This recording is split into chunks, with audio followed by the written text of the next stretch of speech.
pues esas inundaciones han provocado desplazamiento de personas. Entonces hablan de un 3 grados centígrados de aumento y que eso tiene un impacto importante y que no se están respetando los acuerdos. Todavía los gobiernos no tienen acciones concretas. ¿Quiénes pueden tener la medida para poder ser una voz de alerta para hablar sobre el clima, sobre los territorios y sobre la sostenibilidad? Uno habla de ecopsicología, uno sabe exactamente que las sociedades actuales, modernas, perdieron ese contacto con lo que era el mundo de la naturaleza y su respeto, como lo tienen alguna cultura premoderna, nosotros lo perdimos.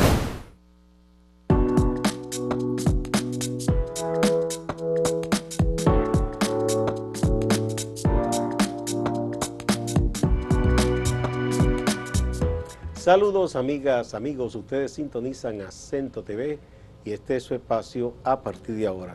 Cada cierto tiempo está aquí nuestra amiga Fátima Portorreal, antropóloga y psicoanalista, con diversos temas de interés académico, pero también que tienen mucho que ver con la gente. Bienvenida, Fátima. Gracias por invitarme de nuevo. ¿Qué nos traes hoy? Yo quiero hablar sobre los observadores climáticos, la situación del cambio climático, la reunión que fue nuestro presidente Abinader a presentar sobre la cumbre del punto de Naciones Unidas. Y bueno, vamos a comentarte, hay temas como el clima, que son temas vigentes. Lo primero es, tú sabes que hay personas negacionistas, como dicen que no es verdad, que no hay peligro de cambio climático, de calentamiento global, que eso es mentira, que hay que darle para adelante a la explotación minera, a la Amazona misma, que si se pudiera industrializar todo eso no es problema. Como dijo Mr. Reagan en una ocasión con los robles centenarios de California, que dijo, roble, que vio uno lo vio todo, denle para adelante esa carretera. Un poco esa es la visión que tiene alguna gente, entre ellos Mr. Trump, de que todo eso es un invento y que lo que hay que hacer es explotar petróleo y todo lo que aparezca. Bueno, pues en esa reunión se habló de datos fundamentales, se habló de que estos últimos 8 meses del 2024 fueron los 8 meses más cálidos del planeta. ¿Y qué significa que sea cálido? Significa aumento de los fuegos forestales en Portugal y en América Latina, que aumentaron, sobre todo en Sudamérica, que fuego devastaron selva, bosque, muerte de animales. Y en el propio Estados Unidos. Y en el propio Estados Unidos. ¿Qué significa el calentamiento global? Ese calentamiento implicó derretimiento de los polos, aumento en alguna zona de la lluvia, porque es un desnivel, en algunas zonas se seca más, tanto que produce una aridez, como vivimos hace 6 años que tuvimos una sequía inmensa, ¿verdad?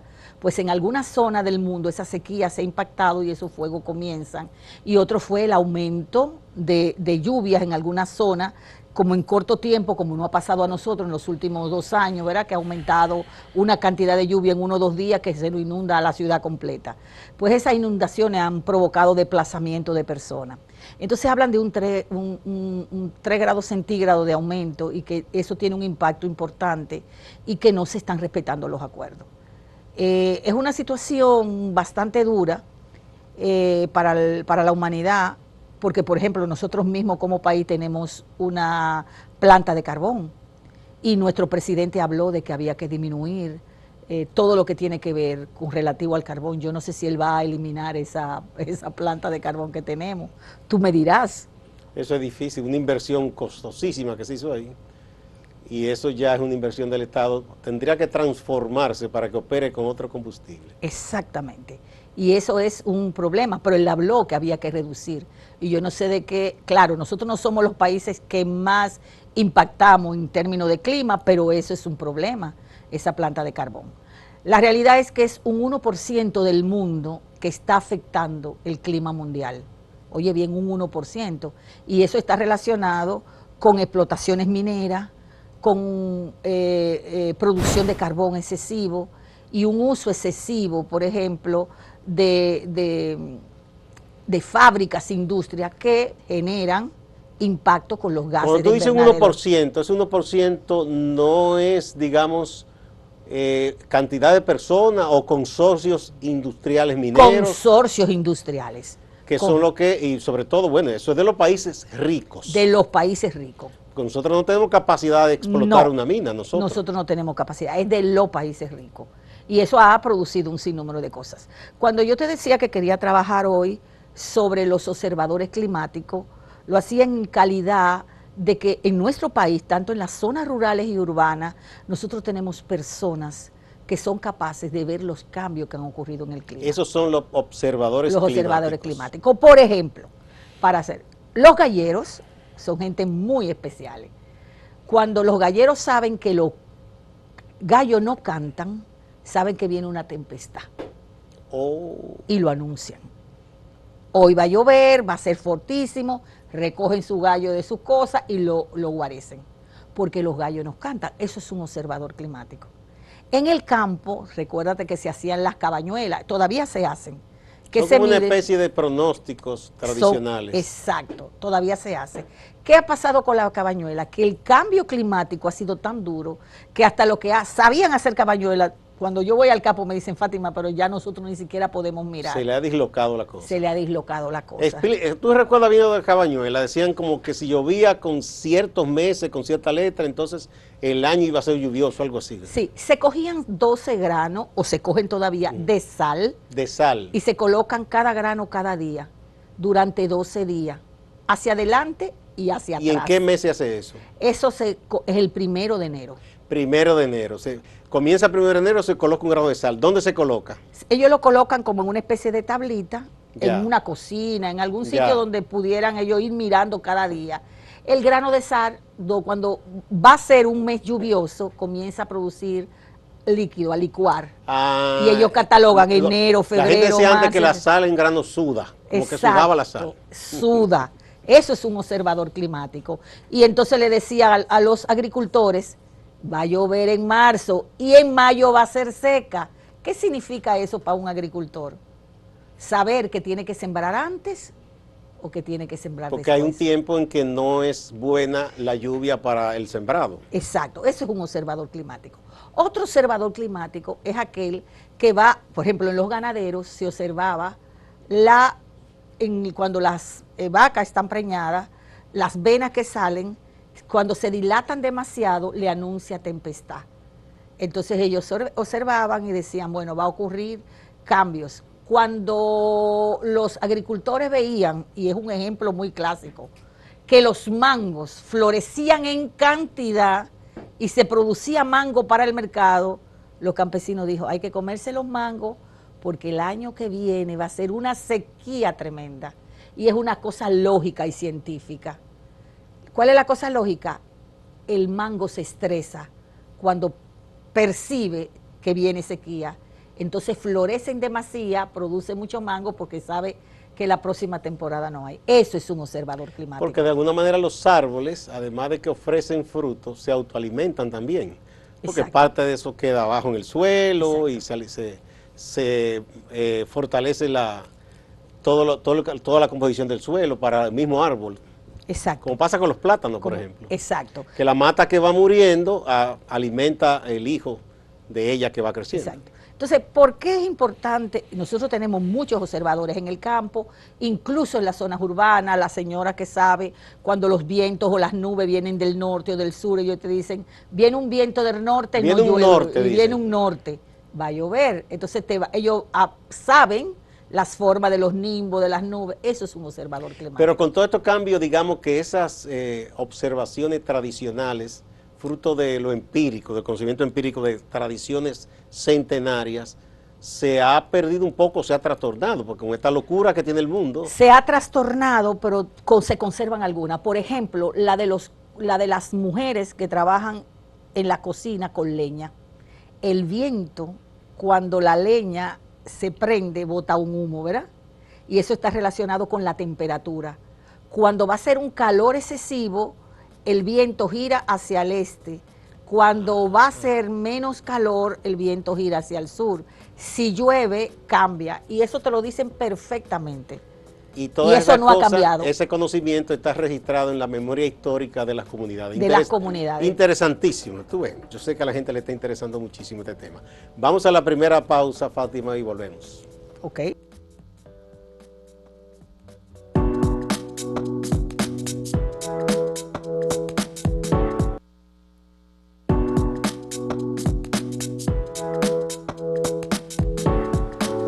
continuamos con Fátima Portorreal, antropóloga, pero que es una mujer que ha trabajado mucho tiempo desde el territorio en la parte rural. De hecho, su columna aquí en Acento se llama Campo Adentro y nos está hablando de los observadores climáticos, de esas sabidurías tradicionales que conservan las comunidades y cómo se han perturbado un poco las cosas con todo esto del calentamiento global y esos fenómenos. Pero también en la introducción tú hablabas de las reuniones que se han llevado a cabo en las Naciones Unidas. Y una de esas reuniones tiene que ver con lo que llaman el futuro, el programa para el futuro, ¿no? Que también participó el presidente dominicano y presidente de otros países. ¿Qué puede eso significar? ¿Cuál es la importancia de ese proyecto para el futuro? Fíjate, hacia el 2030 se está planteando varias situaciones críticas para el mundo en términos de cambio climático. Por eso hay que tomar medidas urgentes y por eso se le llama la cumbre del futuro. Cambiar ciertas estrategias de producción, de crecimiento, que eso es casi imposible porque el capitalismo no quiere decrecer, pero por lo menos... Ningún sistema quiere decrecer, claro, ¿no? Ninguno. Pero por lo menos tratar de hacer una reconversión de lo tecnológico, que eso es lo que se está planteando, para cambiar lo que sería el carbono por una medida más sostenibles. Entonces, ¿qué es lo que pasa? ¿Cuáles fueron unos de los puntos fundamentales que dijeron? Si todavía los gobiernos no tienen acciones concretas, ¿quiénes pueden tener la medida para poder ser una voz de alerta para hablar sobre el clima, sobre los territorios y sobre la sostenibilidad? Y uno de esos elementos se hablaron de los indígenas, y otro de esos elementos se hablaron de los observadores climáticos. Lo que ha pasado, que es una de las cosas más importantes, es que la gente común se considera que no es inteligente, que no tiene capacidad de observar, que no tiene capacidad de dar datos en los territorios y que no tiene capacidad de hacer cambios. Y una de las cosas que se está planteando para el futuro es tomar de manera activa a estas personas que sí observan el clima, que sí pueden hacer pequeños cambios y que sí pueden transformar la producción en cuestiones mucho más viables. Y eso es una de las cosas que se está aprendiendo. Cuando se habla de sostenibilidad, tú dirás, bueno, ese 1% de los grandes consorcios está produciendo. Una de las cosas que se está planteando en comunidades indígenas es no comprar productos que estén condicionado con un exceso de uso de carbón. Pero ¿qué tanto puede eso presionar, Fátima? Porque la capacidad de demanda de comunidades que viven en la forma originaria y que no están muy integradas, por ejemplo, a esas ciudades que tienen esa lógica del consumo, quizá no afecte tanto a un productor como Estados Unidos o China. Eso se ha dicho. Porque pero digamos que un pueblo originario de la Amazonas no va a estar comprando una tablet, ni un celular último modelo, ni un automóvil. Entonces, a ellos dirán, ellos se van a reír de eso, quizás. Es cierto, pero se está planteando, por ejemplo, en Vía Campesina, las comunidades campesinas y productoras rurales se están planteando de que ciertas cosas que se llevan al campo, que destruyen la estructura del suelo, bueno, los agroquímicos, pararlo. Y eso es una posición de reducir en el campo, ya sea por la crianza de animales, ya sea por el daño a los suelos, una alternativa. Otra alternativa es el activismo ecológico como agente de cambio y que ha llevado a un sinnúmero de países a hacerlo más activo en términos de la cosa. De hecho, hay países importantes que tienen partidos verdes fuertes, como el caso de Alemania. Exactamente, exactamente. Y una de las cuestiones políticas que se está planteando es reactivar la participación política de esos observadores climáticos que también pueden ser un urbano, que como decía el compañero, que observa que el viento cambia o la lluvia viene de este a oeste, cuando vienen las nubes de este a oeste. Ese observador no solamente es un observador pasivo, también es un observador activo. Cuando tú ves que un país como este está lleno de plástico y hay jóvenes que instan a recoger el plástico y al no consumo de plástico, tú estás hablando de observadores climáticos y de gente que está actuando. Entonces, esa cumbre del futuro, se ha dicho, si los estados no pueden disponer para atacar a esos grandes consorcios, una de las cuestiones para atacar al grande consorcio es el consumo.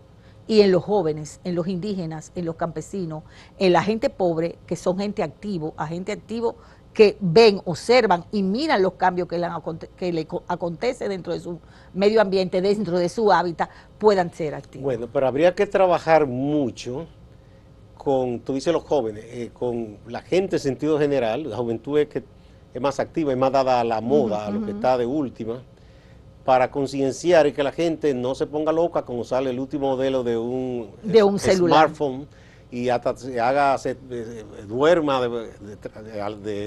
fuera de una tienda esperando, o la última que ha sido cuánto, o la última, para que entonces no demande esos productos, ¿verdad? Porque esos son los que tienen capacidad de comprarlo. Pero no sé si tú sabías que hay ciertos grupos en Europa que están utilizando esa vía. No es que no se produzca el nuevo celular, es que sea un celular menos dañino para el ambiente, mucho más acorde con lo ecológico y menos dañino para la fuerza de trabajo, donde se sacan, por ejemplo, en África, los materiales raros. Bueno, y sí, hay se está usando Facebook, Instagram, se están usando los medios cibernéticos para atacar. Tal vez aquí no llega tanto, pero eso es parte de lo que están haciendo los jóvenes. Esa es una industria que requiere esos materiales. Ahora mismo los chinos, no sé si tú sabías, sí, la próxima batería ni siquiera es el material este que hay mucho en Bolivia, del silicio que se llama. Sí.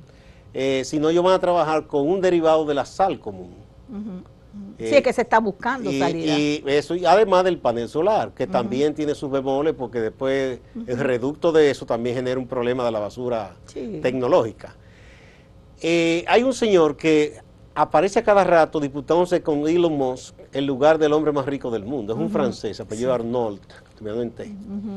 Él tenía fábrica de muchísimas cosas, de aviones, carros, él vendió todo eso. Y él compró todas las marcas de lujo. ¿Y cuál es la reflexión de él como un hombre que tiene intuición para hacer dinero? Él dice, estamos viviendo la época de la locura por la vanidad. Y yo creo que la gente deja hasta de comer por comprarse un artículo de lujo. Sí. Una cartera Louis Vuitton, un reloj que sé yo cuánto, unos zapatos. Y entonces él es el que más gana dinero, gana más que todo eso que hacen carro eléctrico y cosas. Él dice, bueno, yo exploto la vanidad de la gente, este mundo de hoy es loco, yo no doy dinero. Hedonismo, un hedonismo total. Él mismo dice que él no da el dinero que dan los que le compran productos a las fábricas esas que él tiene, porque compró todas las marcas de lujo en ropa, joya, todo eso. Es un poco, nos enseña el signo de estos tiempos, esa reflexión que hizo ese hombre, que lo que busca es hacer dinero. Sí, sí. Pues en Europa hay todo un movimiento de lo que se llama psicología inversa en términos de ecología. O sea, no es decirte, no puedes comprarte esa cartera o eso, sino que tú vas a comprar una cartera que responda a intereses que puedan preservar el hábitat. Hermosa, pero también que preserve. Y esas son de las políticas nuevas. Tendría que ser algo hecho con un tejido que ni sea de plástico, pero que no sea mucho menos de piel de animal. Exactamente. Para que no maten los animales. Exactamente. Y esa es la política. Cuesta un poco más cara, incluso hay anuncios ahora. Dice, compraste, por ejemplo, vamos a poner una cartera que está hecha de no sé qué, de hilado, de no sé qué, y cuesta más que, entonces te ponen una... O sea, si es por gasto de dinero, es una psicología inversa.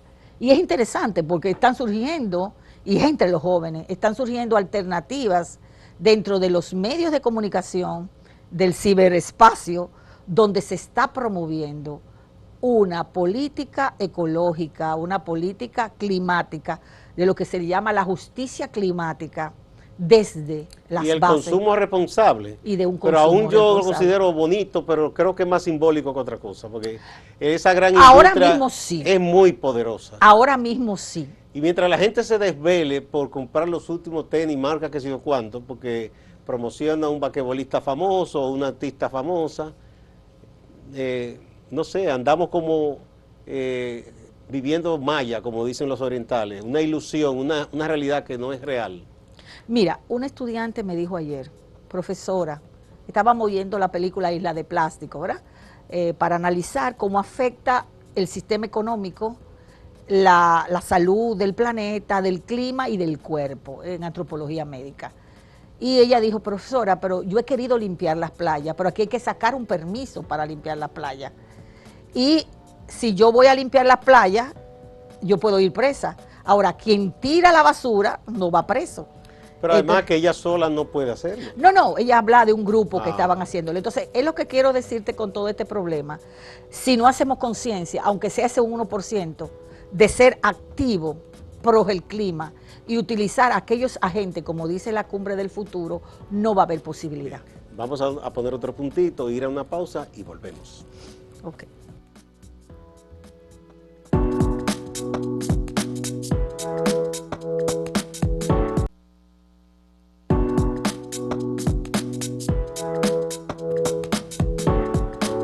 Bueno, Fátima, el tema es interesante, pero tiene que ver mucho también con la parte interior de la gente, de cómo se ve el individuo en su entorno, en el mundo y quizás hasta en el universo, porque no somos aislados, para poder lograr quizá aportar pequeñas cosas para esos cambios. No sé qué tú pensarás.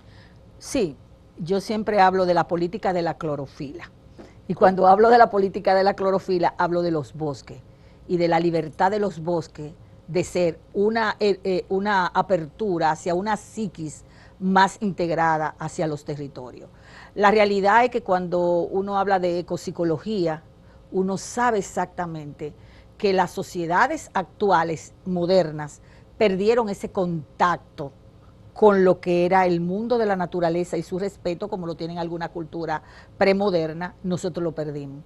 Parte de lo que se habla actualmente es de volver a reconectarnos en términos psicológicos con esos grandes argumentos premodernos, pero vitales para nosotros sobrevivir. El problema de que esta es una sociedad hedonista es un problema de mercado. Y estamos claros. ¿Cómo podemos articular desde los medios de comunicación un mercado distinto? Los medios no pueden hacer eso. Y yo sé que es difícil, y yo sé que los medios, pero es un intento. Los estados son los que tienen la fuerza. Y cuando tú lo miras así, si no hay sujeto activo que planteen una revuelta ecológica desde el mercado, no va a haber una salida.